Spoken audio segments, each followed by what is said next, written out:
Okay, welcome to the listening, Henry Fletcher. So, where are you calling in from? Thank you. Yeah. Where are you? Currently situated in Suffolk, on the east coast of the UK. Are you right near the coast in Suffolk, or are you sort of further inland?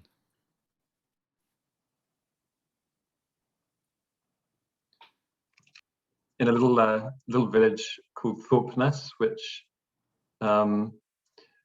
was designed by someone in the early 1900s, who was friends with J.M. Barrie, the author of Peter Pan. So the town has this kind of Peter Pan theme running through it. There's a boating lake specially designed for children, which is, only sort of thigh deep, so children can't drown on it. But it's big enough to get lost on, especially as a child, and has little kind of stopping points that speak to that story. So Wendy's house and the castle and various other fortresses that you can pretend to be shooting at enemies whilst boating around this lake. Anyway, I've been here since Christmas. My family have been coming down here for 30 plus years. We're all from Suffolk, but yeah, they have a small bungalow in this coastal town. So does it attract people who are specifically Peter Pan fans? Do you think it's like a magnet for those kinds of people as well? Have you met any characters in real life from Peter Pan? I would say, I wouldn't say it was a kind of Peter Pan fan town, as in, a bit like Hogwarts is, or the set of Hogwarts is for some places in the UK, but there's definitely a kind of spirit to the place that speaks to Peter Pan, that kind of never grow old attitude, that kind of playfulness, that freedom, which, yeah, it's something that pulls me back specifically to this place. And whether there are characters that kind of align with that mentality, there are plenty. That it's full of kind of quirky souls that have either done very well for themselves through various interesting business initiatives, or are more on the kind of creative side of things. And yeah, again, some of them very successful, but it does tend to attract a kind of diverse set of people. What is it about this place that you like, that kind of resonates with you?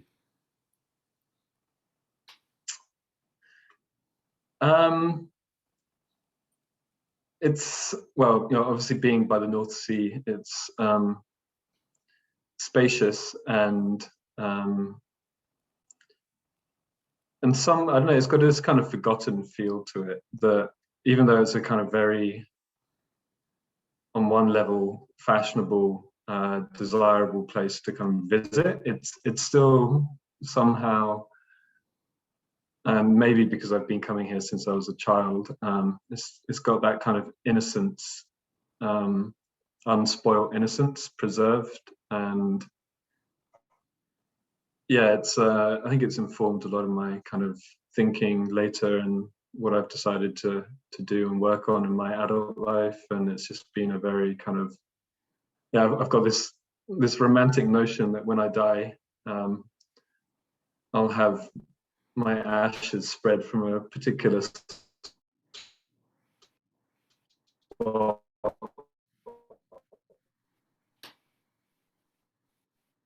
on the cliffs just up from where the family. Yeah, I don't know, that space has always just resonated in that way. And I think touching upon that sense of death and eternity is yeah, it's very special, and being able to do that, being able to locate that energy in today's world is pretty rare, I think. And yeah, it just feels imbued with that. That's the kind of spiritual side of it. And on a more prosaic side, I just got like quite a few friends around here, and it's yeah, it's a nice space to walk and run and swim and occasionally surf. I've just got out of the North Sea that's blowing a gale from the south today, so there's a few kind of sandstone colored waves that are smashing against the shingle. So I just jumped off a meeting so I could do that for an hour before talking to you. Wow. And how is But yeah, how is that getting in the sea? Such an incredible thing to do, isn't it? What's your relationship with getting in the sea and all of that, sort of energetically and so powerful? It's like being, I always find it is, I can see why baptism is a thing, because it is like being born again when you go into water, especially the sea. I feel like the sea more than anything, because it's so powerful. It's such raw power. You know, and it's pure wilderness. Um, that's the other thing. You know, I do a bit of sailing off the coast here in Norfolk, and as soon as you get out of the harbour and into the sea, you realise, oh, this is wilderness. It's completely out of my control. There's nothing I can do about this. I'm completely at its mercy. And the land seems so small and insignificant, and all the rules and laws of the land just seem like, well, they don't matter out here. Doesn't matter what you've got written down on a piece of paper. The sea really doesn't give a fuck. So yeah, yeah. how do you talk to me about the sea, your relationship with the sea? Um, I've grown up swimming in the North Sea. Obviously, being down here as a child, like we always used to, be in the sea every single day. Occasionally, if we were lucky, there'd be a few kind of wind-blown waves, and we'd have like a very cheap bodyboard that I remember, yeah, being taught a very unpleasant lesson, just being smashed as a child repetitively, against the sand as I got kind of caught in the zone where the waves were breaking. And then I think on one of these like trips up, because there's a sandbank that emerges at low tide at a certain point on the coast here, and I was running around on that sandbank. It was like fully exposed at low tide one of these times, and stood on the weaver fish, which are like little kind of fish this big with very sharp spines on their back, full of poison. And if you stand on them, they're agony. And I just remember screaming the whole way back up the beach. Must have been like age 6 or something. Being put in the bath and soaking my foot, and recovered fairly quickly. But yeah, like you say, that kind of wildness exists in the sea, around the sea, and even today, I was like congratulating myself because there's not much of a breaking wave offshore here, so you're basically surfing onto the shingle, and you have to like pull out of the wave so that you don't get smashed by the wave. And it'd all been going fairly well today. I caught like a handful of waves, 10 waves, and I was coming out, and I was like, the last wave I like turned and faced having got off the wave, and then there was just another wave coming, and I didn't really do anything for some reason, and I just like totally picked up and slammed against the shingle, board on head, and like proper headache. I was like, oh, like, okay, that was either the payment that it needed for me to have enjoyed that session, or it was just like, oh yeah, don't put yourself above the sea. And so yeah, it's a good teacher for sure. And it's been a theme running through my life, but always in a kind of peripheral sense. I'm a trained wilderness guide, but I've also studied marine management as a master's program in Iceland, and I'm an ocean ambassador, which is a British organization started by guy called Felix Appleby, who is all about ocean education, and so there's this strand of the sea that runs through my life without me being completely committed to it, which is, I don't know, it's kind of an interesting notion. I don't particularly enjoy being on the sea in a sailing boat. I feel very trapped and want to get off as quickly as possible. I much prefer being in the sea.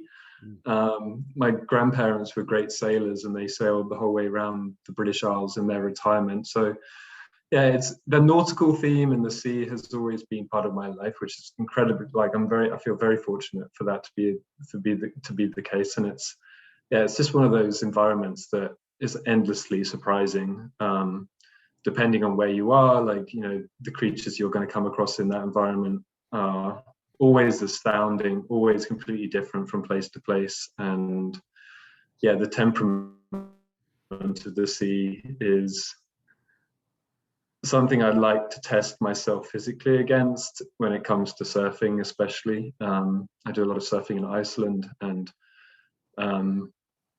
like always a lesson to be learned.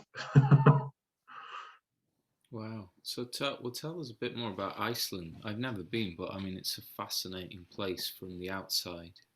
It kind of raw, elemental. It has that sort of powerful image of, you know, rock, and there's volcanic activity there as well, isn't there? You've got everything going on. It's what Have you been? I haven't. No, that's what I'm saying. Just kind of from the outside, this is my impression, that it's really raw and powerful. But I'd like to, hear your kind of experience of that, and what sort of got you there. Well, you're saying that this work you were doing sort of got you in touch with it, but tell us a bit about that. I have to admit that I think aged 26 or 27, I'm not sure I want to admit this, but I'd never even heard of the land Iceland. Really? Not a But great geography student then. I did geography A level, but somehow Iceland never settled on my radar. But I was studying a wilderness guide course in Finland, completing like some training and some work experience with some companies in Scandinavia, and got to the end of the course and felt averagely excited about the tourism industry and serving or working within that space, and ended up looking for something else to do, and found this beautiful like mountain with a turquoise sea at the base of it. And turned out the Facebook advert I was looking at was advertising a master's program, the first year of the master's program, in a remote Icelandic town called Suffolk in the northwest of Iceland. And a few months later, I was on my way there. It was a fully funded, like, European government funded program. So it was, again, very fortuitous, like, to come across this. We were somewhat like the guinea pig year, being the first kind of students up there, but that made it all the more kind of exciting and special, because a lot of the people up in that area weren't used to kind of having tourists or people from abroad around. And we got to shape the course, a lot of field work, a great place to study the marine environment, because it's basically fjords, steep-sided mountains, dropping down to very deep fjords full of like whales and fish and waves and sailboats. And it's a place I've kind of fallen in love with in many respects, and studied a year there. Returned a few years later and set up a long distance like walking trail development project, which has involved taking groups of artists and volunteers on multi-day like expeditions through the fjords, sometimes on foot, sometimes on kayaks, and really using those activities as a way of introducing people to the marine environment, the terrestrial environment, the Arctic like ecologies that make up that space, and in so doing attempting to kind of orientate their lives more towards the ecological, so that, yeah, ideally they go away and are motivated to be in service to or part of, with awareness of our shared ecology. So, you know, we can, I think this is like this, I like the idea or the notion that we dream, you know, we're constantly dreaming our realities up around us all of the time, and by incorporating ecology into our dreaming process, then that ecology is allowed to exist alongside us. Only through relationship to specific ecologies and specific environments will we allow those environments and be motivated to actually allow those environments to continue existing alongside us, which I think most of us can agree would be a desirable thing when it comes to ecology. Yeah, well, this is something that is very pertinent to me and something that I'm fascinated by, and I've been unwittingly I've been studying this myself because I've been living in close relationship with some woodland here in North Norfolk for nearly 20 years now, and I've realized on that journey that connection with the land, with the living land and all the plants and animals, and being an inseparable part of that, and loving it, I mean really loving it, and being in a kind of loving relationship with it, is the fundamental basis of our entire history, culture, life, actually. And it's only quite recently that our culture has sort of separated and forgotten. It's forgotten the body, it's forgotten the land. And I feel like that's why we're in such a terrible situation, because we've disconnected from the foundation. So so when you talk, I'm feeling like this resonates really strongly, because I'm so moved now to want to help people make the reconnection and sort of share what I've learned, and this space that I'm developing now. Um, I'm just at the very beginning of a forest garden project that I'm starting with that in mind, that kind of, that's the base layer, but on top of it I want to sort of get people coming in and doing various workshops and courses with all different kinds of teachers, and you know, in different fields, but all with the common thread of working it with the land, doing it with the land, and really getting properly attached to it again, and feeling into it.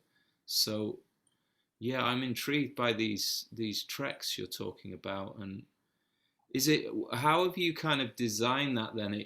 Are there specific activities that you do that you're aware of having that effect of connecting people in? Can you talk in a bit more detail about the sorts of things that you do? I mean, first of all, what strikes me when you say it is the idea of a journey is a brilliant, it's a physical, or not the idea, but actually going on a journey is such a brilliant physical metaphor for a process. So they're physically going, they start as one person and then they go on a journey, and at the end they're somebody else. That's such a powerful tool in itself. Yeah, talk a bit about the detail of that, if you would. Yeah, that journey, that transformative journey is exactly what I aim to facilitate in people who join us, and it's done in recognition of my own journey in relation to, you know, that kind of growth, the journey of growth, or the journey of growing up, or the journey of healing. All parts of that require some kind of journeying, and it's an inner journeying of, you know, this notion of like journeying is also really powerful. I think if you kind of flip the focus of so-called adventure to be a more of an internal venture, like there's thought out there that actually the world has been explored. Like, we don't need more external explorers. What we need is more people to be just as like courageous in exploration, but to turn that focal point inwards, you know, to really like to journey on the inside. And it's been a lovely like opportunity to combine those two facets of journeying, like the internal journey with an external journey. And some of the kind of mechanisms or paradigms I've kind of gravitated towards in offering that experience for others have included well, we set about like, yeah, the project set off initially with this idea of like creating a unilateral trail through this region, which was a bit dumb to begin with, because there's fjords, like constantly you're being met with like deeply incised fjords. So it's like, okay, so either you walk the whole length of the fjord, which basically takes a day, or you have to find a way across the water. So yeah, our kind of ideas of this big trail was like met the resistance of the land and sea itself, but in meeting that resistance, another opportunity kind of opened up, which was to situate ourselves in specific places and to listen to the land a little bit more like deeply and closely, and allow ourselves to kind of settle it in. And in so doing, we ended up deciding to create a cairn restoration camps. So cairns are piles of stones that have been used through the generations to mark like walking routes, essentially. So in bad weather, mist and cloud will obscure the mountainside and make it very dangerous. You can get lost, fall off a cliff, just, you know, end up walking in circles and submitting to the elements. So these cairns are basically safety mechanisms of old, and a lot of them in the region where we were walking had kind of been flattened by gravity. So if you're looking from a drone above, you could see like the top stone would be in the center of the pile, and then all of the other like stones would be like pushed out towards the edges. So you would just be left with this like flattened pile of round stone, like rounded flattened pile of stones. So yeah, we got permission to build some of these back up with groups of conservation volunteers from all over the world. And that process of building with stone itself is incredibly transformative in its like demands on your focus to build correctly. Like, you need patience. You need to be willing to work hard with discipline.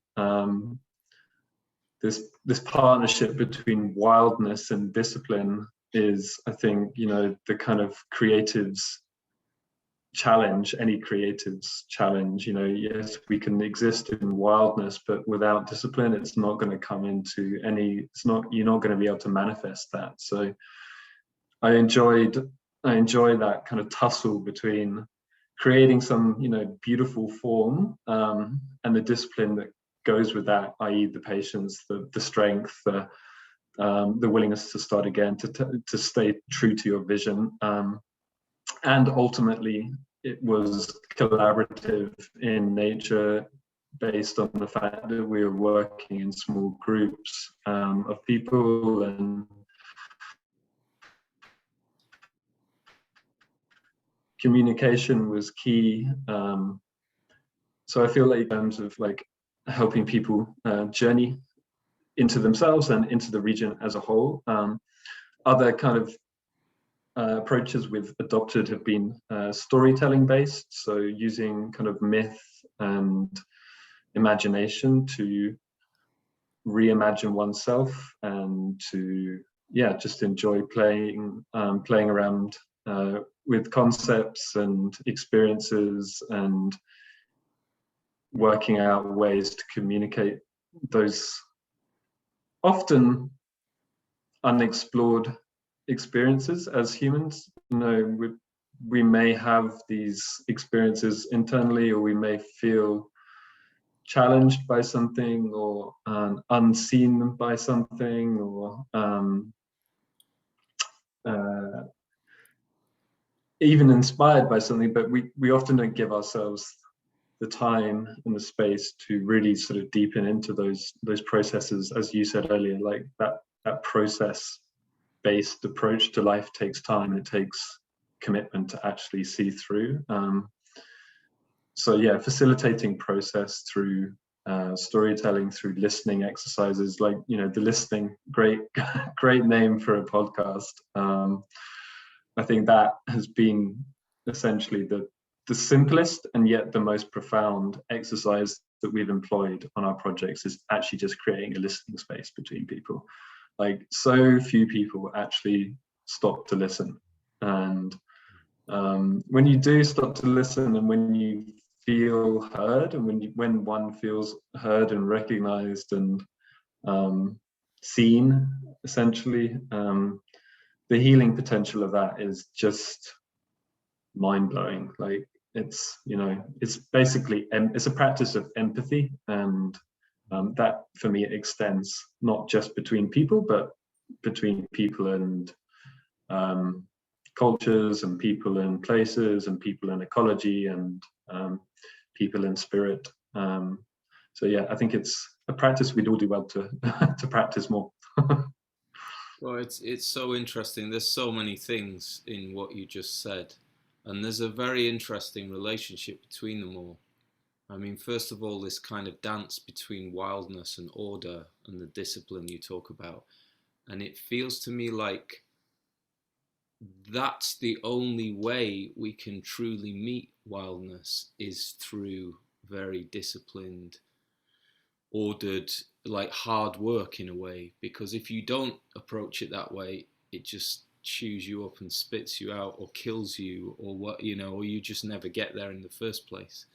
So something so deeply powerful in that, as a metaphor for life, really, you know, and our own wildness. Because this is, I feel this is part of it, that we seek that wilderness, we seek that wildness. We want, you know, there is part of us that maybe it lies dormant in some people, but it's there. You know, there is this wild place within you, this unexplored, infinite territory that everybody has, no matter who they are, and it's just waiting, and it's waiting, and it's waiting, and to go on that journey requires you to be open to becoming somebody new or somebody else, and having to take on new skills or develop new capacities and grow, you know. Mm-hmm. And it's the invitation of being alive, I suppose, of being human.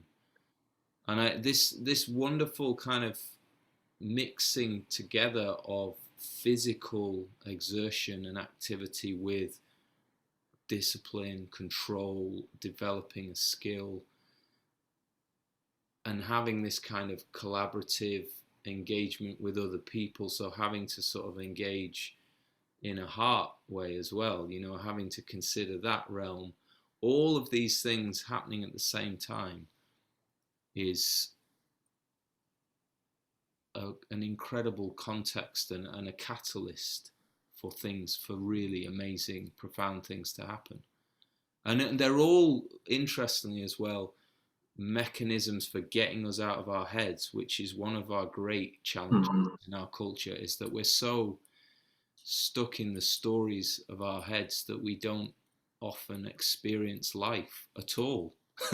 You know, Mm-hmm. years can Mm-hmm. pass without you actually being present to your life, or what's going on, or the daily, like, miracle of the living landscape around you, and the changing seasons, and all the things that are constantly moving and happening, and offering you kind of gifts that are being offered all the time. But if you're in your head, you miss them, you don't see them. So that does fascinate me. And this technology, it's really a technology you're talking about.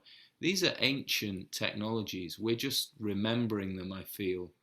You know, we're rediscovering ancient technologies, sitting in circle, listening, going on journeys, all of these things, you know, vision quests, fasting, Mm-hmm. extremes of kind of temperature, you know, immersion in the sea, in wilderness, meetings with wild animals. These are all profound sort of technologies for becoming human, I guess, you know, or growing in that way. And what so you know, talk a bit about your direct experience of these things. I mean, I hear that you're setting up these things, but you've obviously had profound experiences. Well, I say obviously, I assume that, but maybe, you know, maybe talk about the experiences that you've actually had of this kind of thing that led you to want to kind of share it or do it with other people. Yeah, good question or astute observation. Obviously, like one, I think within this world often decides to offer these kind of experiences based on one's own resonance with these resources and these opportunities. And yeah, I spent a long time. Where should I start? I did the gap year thing when I was 18, so ended up in South Africa, and before I arrived, I I signed up to an organization called Africa Conservation Experience, and they had the sort of pre-weekend to leaving. So, you know, you could choose where you basically ended up, and they kind of sussed you out and like tried to match you with an appropriate project in the country. So went and did this weekend, and you know, I was matched with one of the more adventurous projects that involved some walking on foot in sort of lion and elephant inhabited territories, and the reserve I was going to join was called Garonga. And a couple of days later, I was driving down the motorway, and emblazoned across a bridge in the UK on some like fairly drab looking like overpass was the word Garonga. And I'd never seen this before in my life, this word. I had no idea what it meant. Turned out it meant the big tusked elephant, or the big tusked one, and ended up on this reserve with a guy called Martin Borman, who was a South African and who basically opened my eyes to a completely different way of being in the world, which was full of wildness, full of spirituality. And yeah, aged 18, it kind of blew me away. Like it blew every notion of like education that I had thus far encountered, like just out of the water. Like I was swimming in rivers with crocodiles. I was walking through moonlit nights with a gun, and well, I wasn't carrying the gun, but with a guide with a gun, tracking, you know, antelope and trying to avoid like elephants that were charging us whilst we were kind of driving through thick acacia thickets. And yeah, that whole experience really kind of disintegrated what I was at that point, in a wonderful way. Like, you know, I was kind of completely blown open, but in a very uncontextualized way. So I had no understanding of what had happened to me, like after the experience. And whilst wonderful, I didn't manage to like create that continuity of experience, and of, you know, it took me probably the next decade to understand what had gone on and like how to make sense of that experience, and ultimately to try and find my way back to that experience. And that saw me take part in various like nature gatherings in the UK. Later on, I got involved with like eco-psychologists, traditional healers from South Africa who supported my kind of internal inner journey. And yeah, I think I mean, if I'm being honest, it took a lot of pain and a lot of difficult grappling to find my way back to a place where I was like, oh, like I understand that and I know how to offer that experience to others, and I have built up a kind of a philosophy around that experience that isn't naive, is capable of holding paradox, and is ultimately speaking to a love for the earth, which is a very simple concept, but all sorts of things get in the way of love, as I'm sure you can testify to, as I'm sure anyone listening can testify to, or maybe ask themselves, like, what is standing in the way of love? And normally it's oneself and one's attachments to things that no longer serve you, or difficult circumstances that may be frustrating that experience of love. But yeah, it's an inner experience, and I think my healing journey, both in relation to other humans, but also in relation to the earth, is ultimately attempting to find a pathway, a consistent pathway that allows me to love, which is ongoing work. Hey, healing is everyday work. Well, it's so interesting that you frame it like that, as this kind of constantly trying to find this way to let the love flow, or to, because that's kind of it, really, isn't it? That's a great way of sort of looking at everything we're doing. In a way, that is the sort of underlying force, I feel. So what is your understanding of what happened at that time, now that you've got that perspective, looking back to when you were 18 and went on this journey? What did happen to you that you understand now? Or what do you understand about it?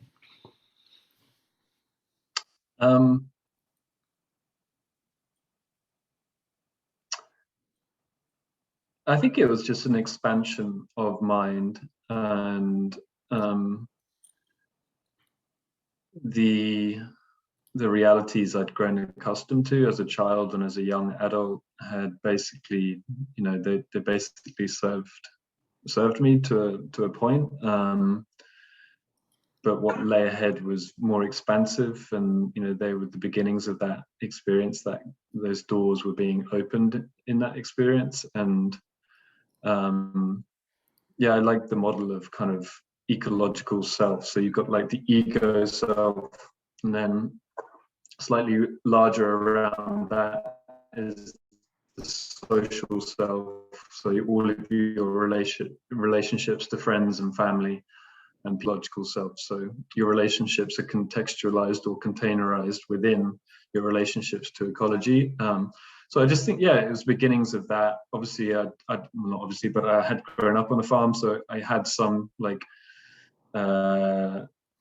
sympathies and empathies towards the environment already. Like my eyes were already, accustomed to being in natural spaces.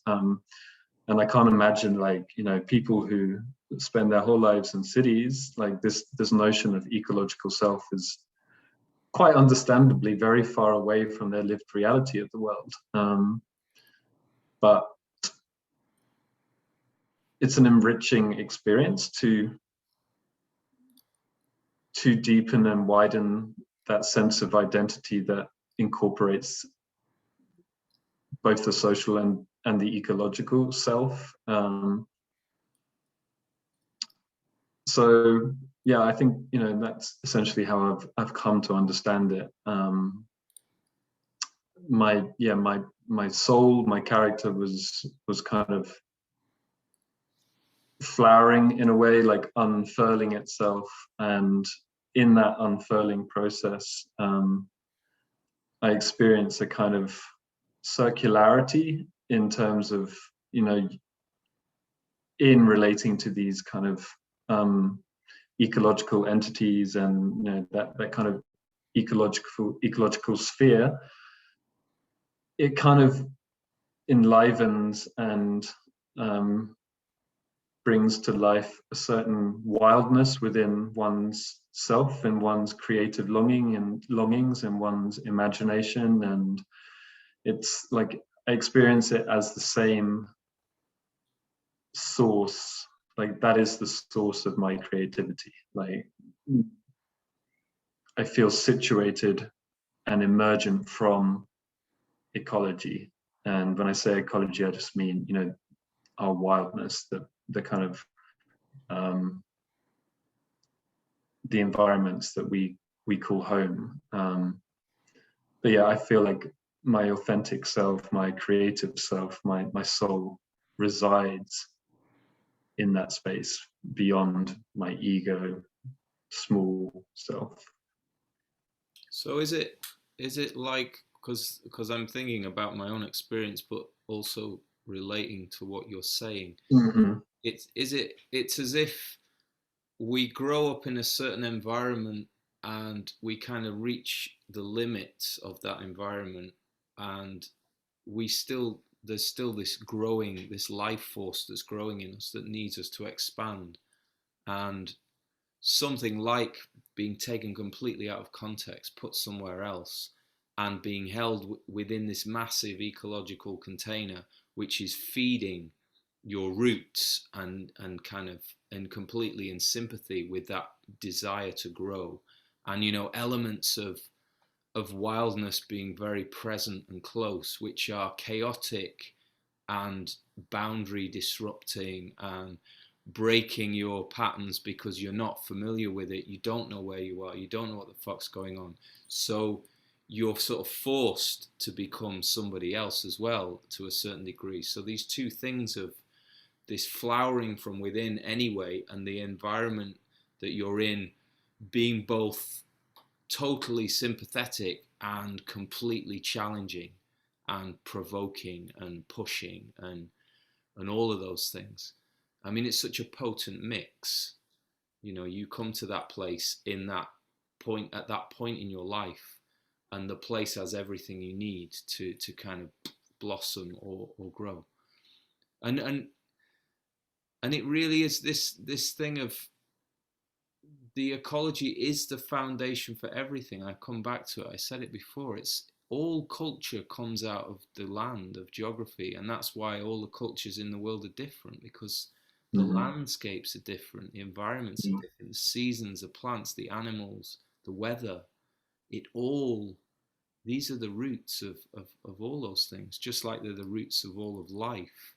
And the interplay between those things is what creates everything. Flowers, everything grows from the land ultimately. And there's also, of course, the energetic realm. There's the sort of, you can talk into sort of other realms of spirit and whatever. There are other less visible realms, clearly more subtle realms, but in the most basic sense of our lived experience, our sensory experience, the land is the origin of all of that. So, and us too, we are just soil animated. That's one of the things I keep coming back to. It's just like the soil's kind of finally separated and created animals and these shapes that move around, and then they drop back down into it again at the end.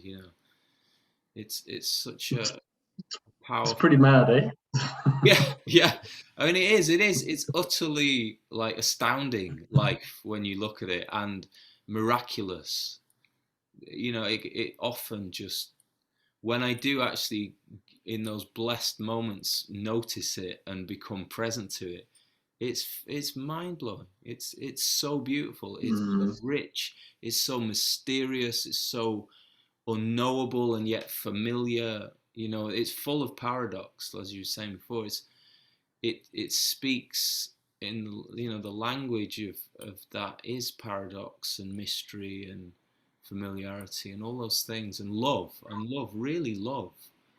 I do get a sense of there are different forms of love. There's kind of human love, but this energy that drives all of life feels very much like love to me. And that's how I feel in response to it, I love it. And I feel like it's this very wise, very benevolent, but also very severe and kind of uncompromising force that's sort of there all the time, waiting patiently. If you need it, and you can fight it your whole life and you'll suffer, but it's there, it's there. Yeah. Well, I've sort of gone off on one now. No, it's good. I mean, it's Yeah. interesting you use kind of benign and uncompromising. I think I feel that energy to be actually more erotic in a way, in that it's, yeah, I don't know, it can be playful, and it's there's obviously the whole spectrum of Yeah, all those things. yeah, it's dark, it's twisted. Yeah, it's death. It's It's wonderful, it's death transcendent. and annihilation as well. But it is all those things, isn't it? And you can relate to it in all those ways. And whatever's going on, there is that mirror or that sympathetic aspect, or you can find something to resonate with whatever you're bringing to it. It has an answer for everything in that sense, and it has some wisdom, and it has a deeper, further place always that you can go if you're asking that question. It will take you as far as you can stand, I guess.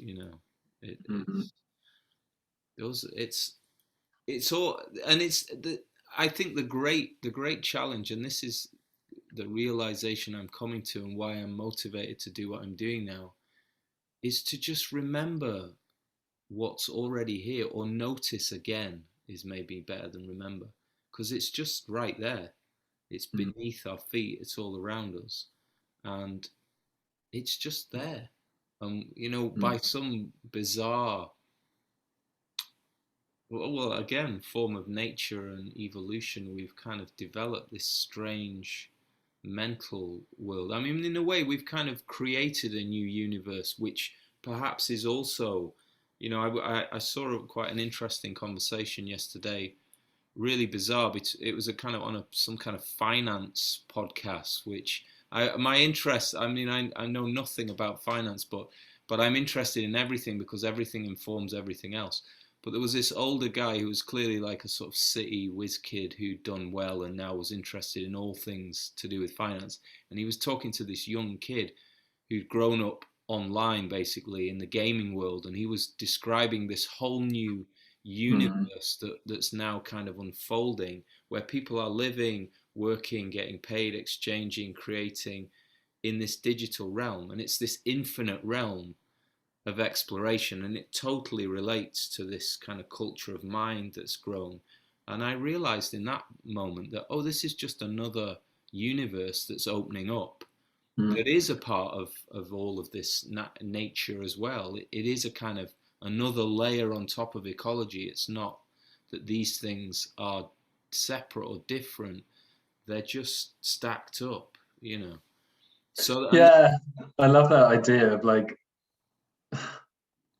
I mean, like you say, it's all around us, but yeah, I'm quite keen to avoid this kind of worthy attitude, where it's like, we must do this because this is the right way to do it. It's like, it's just a way to do it. And yeah, the folk like you, folk like me, folk like, we love it, we get it, we resonate with it, and it sparks something inside of us that sitting behind a computer like gaming won't.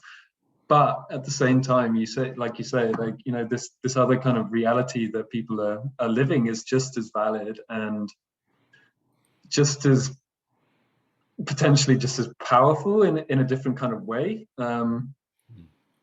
But there are implications, there are consequences to the choices we make as a collective. And I think that, for me, is the nub of environmentalism, and why I do what I do is because I believe that actually it's a far more enjoyable experience. And yet, you know, we have to accept, those of us that believe that, we have to kind of work to actually convey that in a way that is exciting and is like enthralling and is sexy and is all of these things that are actually going to attract and like create a story that people actually want to live and tell and retell and share and invite others to join. Because at the end of the day, like, yeah, I had a teacher once who's like some of my like contemporary student or colleagues in the class were like lamenting the fact that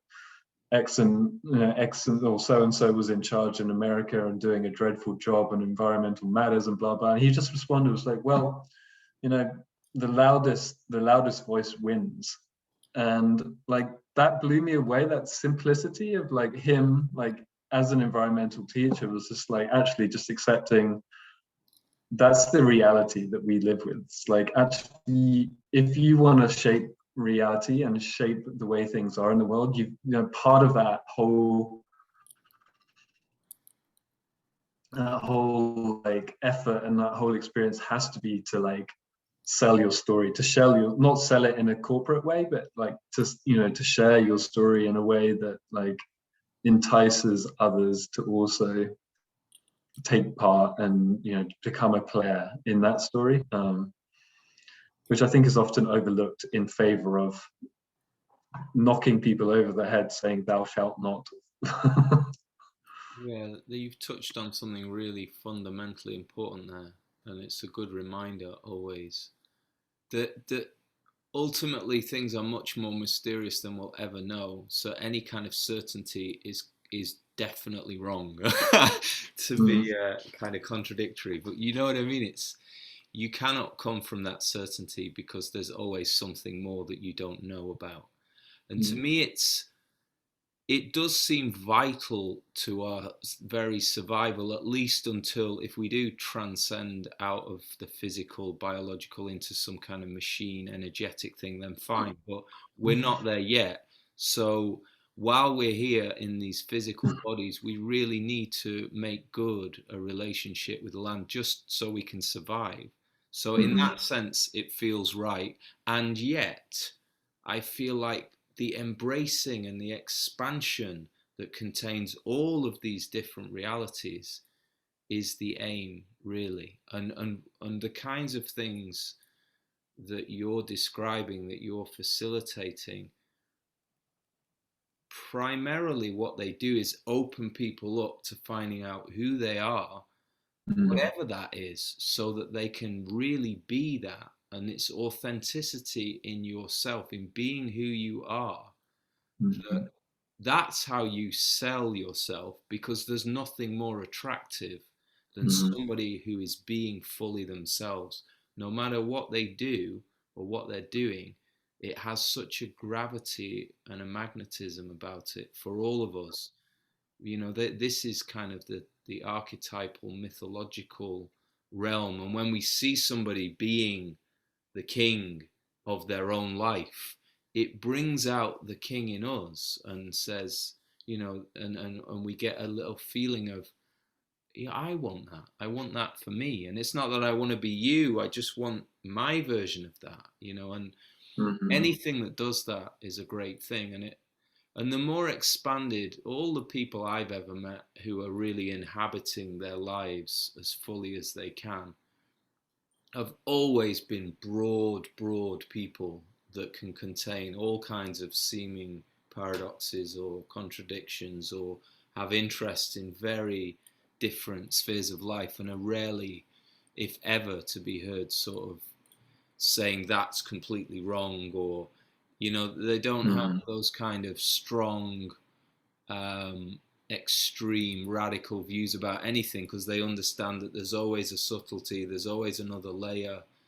Things are much more complex than they might seem on the surface, and, you know, any kind of strong position will ultimately be proven wrong, even though you can in a moment take a strong position where it's suitable if it's necessary.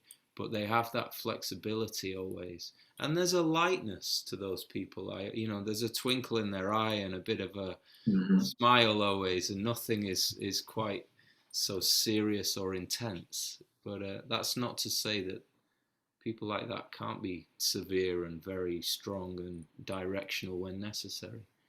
But I feel like it's that sort of, it's about freeing what we have. It's about, and that's what wilderness calls, I feel. That's why it has that. It's dangerous as well to free up stuff, because you have to give up the power. The ego doesn't like it, Mm-hmm. because the Mm-hmm. ego dies because something bigger wants to come through, and the little tiny me is terrified of those things. So it's very challenging, but it does feel like that's what life is calling. That's what I'm getting to now at this point in my life, realizing life is always just calling, saying, come on, be you, be you. Don't be afraid. Step into it. It's big. It's bigger than you think, and you can do it, and it's okay. And there are people and things and experiences that are here to help you do that, and they're just waiting for you to show readiness or the courage to take the first step, or open the door. Maybe that. Talk a bit about beginnings is an interesting one, because in your experiences taking through people through this journey, maybe talk a bit about what you see in others now that you're kind of doing it, and how they, the various stages of the journey, and what that is like, and what are some of the challenges people seem to face. Or can you get into that a little bit?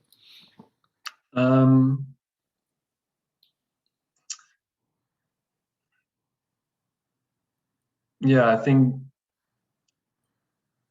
it's a good question. Obviously, I was very fortunate in being handed this experience, and certainly my level of preparation was also, having grown up in the countryside and being exposed to different places and ideas and kind of wild environments. I felt quite well prepared for that, and certainly like being dropped into that kind of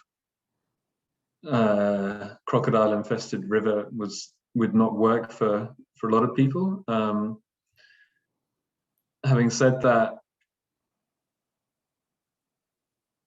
in what way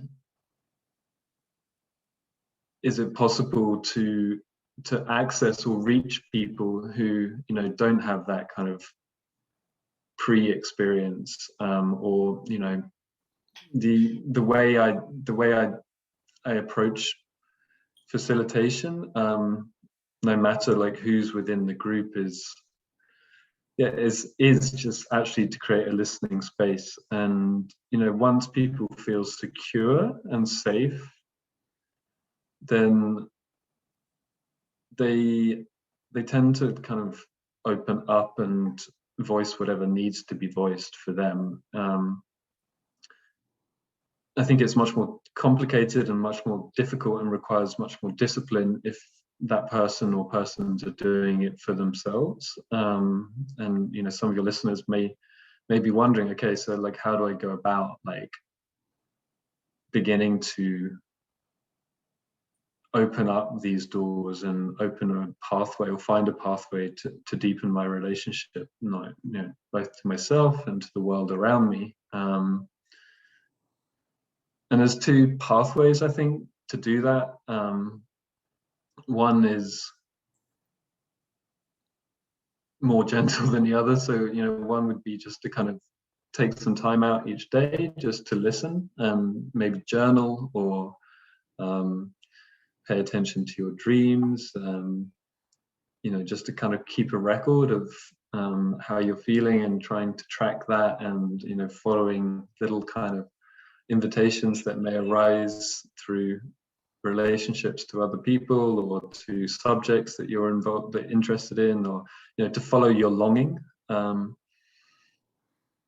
the other one is one I think I followed a lot for myself, and it was like more of a grapple, more of a tangle, more of a kind of difficult process, but essentially valuable, I think. And that was a pathway of amplification of discomfort. So, you know, if the things that I turn to habitually to make my life comfortable, i.e., smoking or drinking or looking at porn or, you know, whatever it is that kind of gives me that like feeling of momentary like release and satisfaction and like a bit of a hit of like, oh yeah, like great, like now I feel a little bit better, like that can become, in my experience, very habitual. And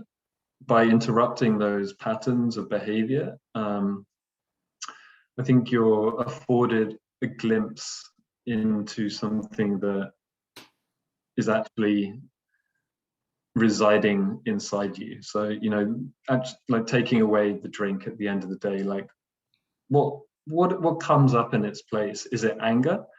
Is it a desire to exercise? Is it, you know, whatever it is, there's a spirit that is driving you towards that behavior, whatever it is, you know, that habitual behavior that actually doesn't serve in the long run. And I'm not saying, you know, never drink, never smoke. There are times and places when it's, you know, perfectly acceptable and enjoyable and should be celebrated in the best possible way. But when it becomes a habitual kind of distraction, I think it's worth disrupting just in order to see and amplify the focus of, you know, what's behind that behavior. And, you know, that requires enormous amounts of discipline to actually see that through. And yet there are nice little like techniques out there. I personally really like the kind of ritualized approach to doing this. So, you know, instead of reaching for the bottle, maybe you're going out and creating something beautiful outside with, you know, some plants that are in your locality, and, you know, representing symbolically something that you're feeling on the inside. So your kind of internal realities become a conversation with the external environment, and you're kind of weaving yourself and your reality and your kind of your thinking and thought and dreams into a kind of tangible, physical expression through nature.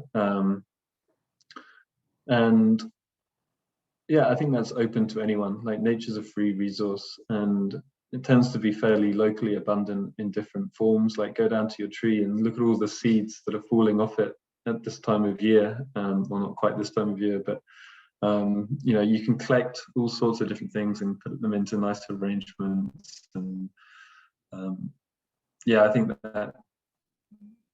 that disruption, for me, I try not to do it so much now, because I think there's a kind of element of like bashing oneself over the head, or yeah, I think acceptance of self is also a really important lesson to learn, and not to kind of beat yourself up for making the same mistakes over and over again.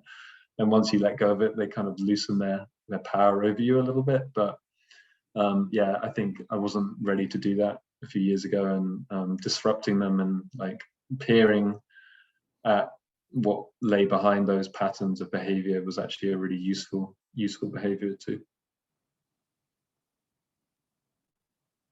Yeah, and I would add in that if you do start something or choose to go and find someone who is doing something like the things you're doing, or you or you join a group of people who are also like in a similar situation, or trying to make some kind of change, it's such a powerful thing to have peers, to have a peer group to support, to share the experience. And even if you're coming from wildly different places, it doesn't matter, because you're all going through something similar. Right. There's there's a resonance there, and often the difference in people becomes a massive resource, because you get perspectives on your life and yourself that you would never have got from the people you habitually are around. Or so there's all kinds of layers to that as well that make it useful to reach out. And there are so many resources now online to sort of find there's so many different paths, practices, and things you can do. And just kind of adding to what you're saying about going out and engaging with the living landscape, that's such a great thing to do. And anyone can do that, even in the city. One of the things that I do quite often now, which has been really powerful for me, is I have two trees. Just actually, there one is in a field in the middle of an organic sort of farmer's field, and it's an oak tree that used to be part of a hedgerow years ago. All the hedge is gone, and there's just this one oak tree now standing there. And opposite, there's a small area of trees, a sort of almost a kind of forgotten bit of land between three or four weird shaped fields, and it's just a kind of awkward corner where there's a bit of a pond, and there's a huge ash tree there. And those two trees are like my parents here. Like the ash is the father tree and the oak is the mother. And depending on what's going on, I'll often go there and just like ask them for help or advice. Mm-hmm.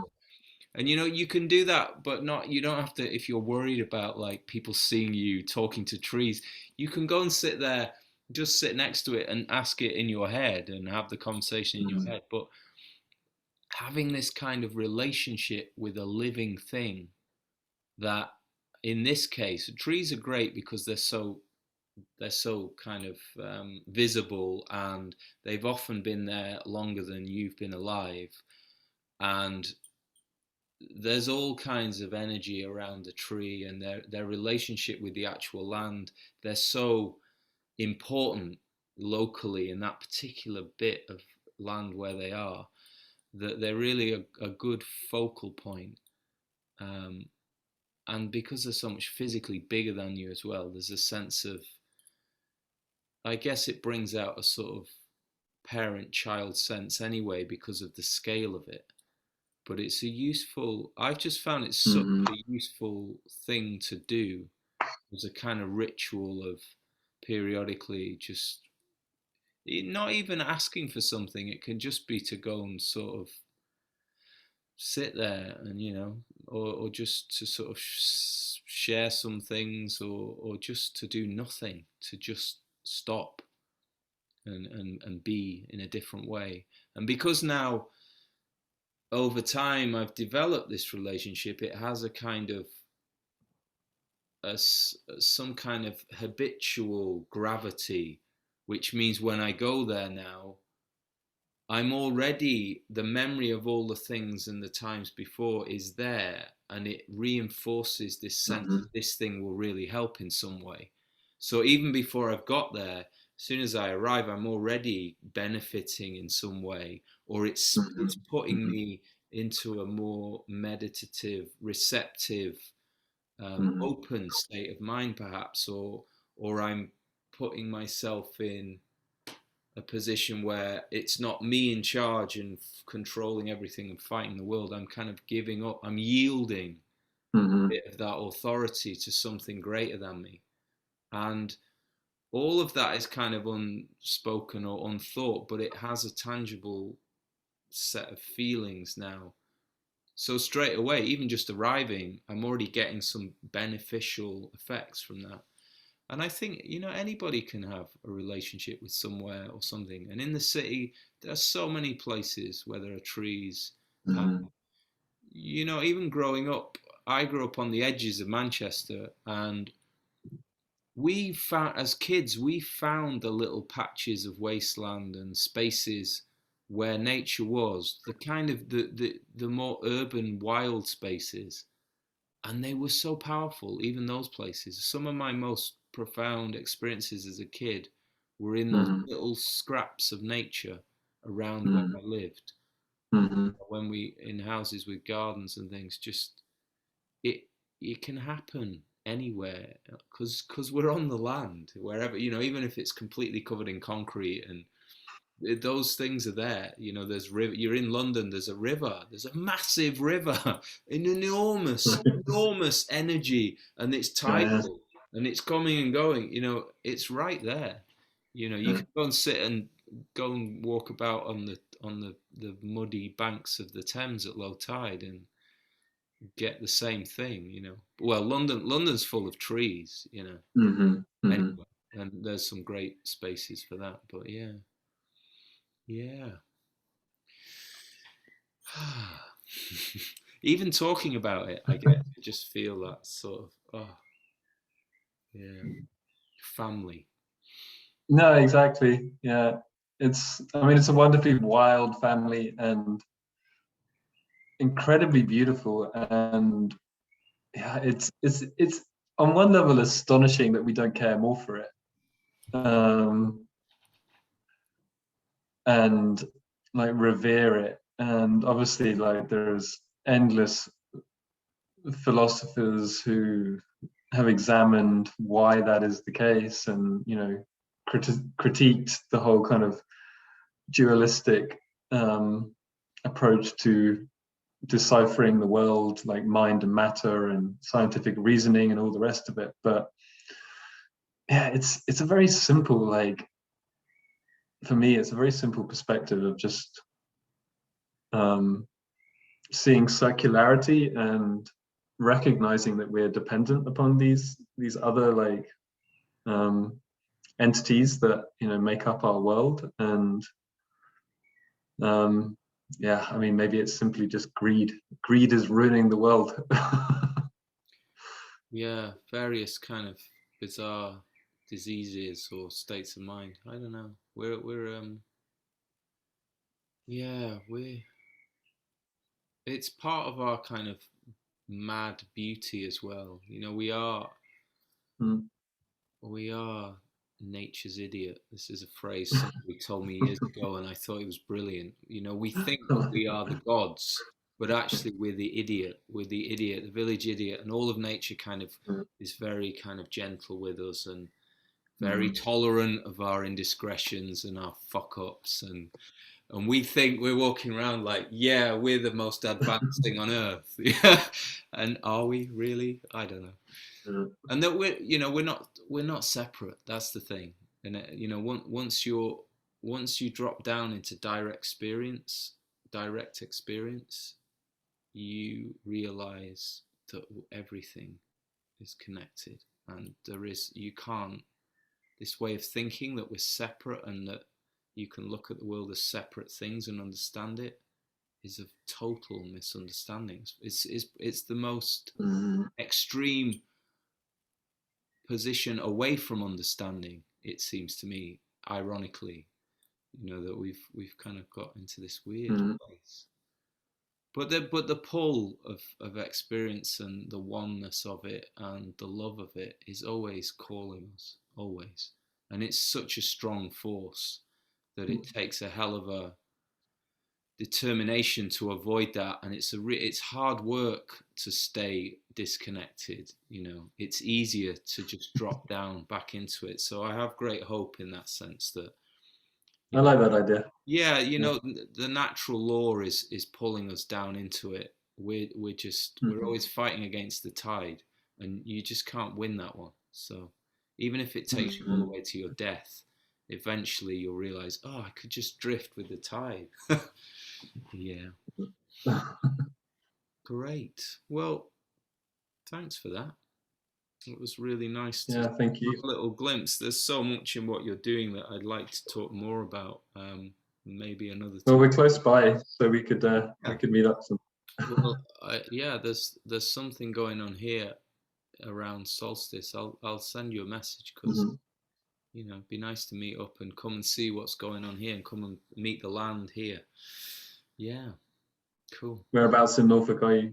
I'm in sort of on the edge of a village called Swanton Novas, which is about 10 miles from Morstan, Blakeney Point, and all of that. So sort of in the middle of the top of Norfolk, just inland a bit. Yeah, yeah, beautiful part of the world. Similar energy to Suffolk, but I don't know. Suffolk seems more mellow to me, actually. I mean, on the human level, culturally. Okay. Yeah, yeah. I like Suffolk. I'd like to see a bit more of it. Cool. Lovely. All right, take care. Thanks, Tim. Farewell. Be in touch.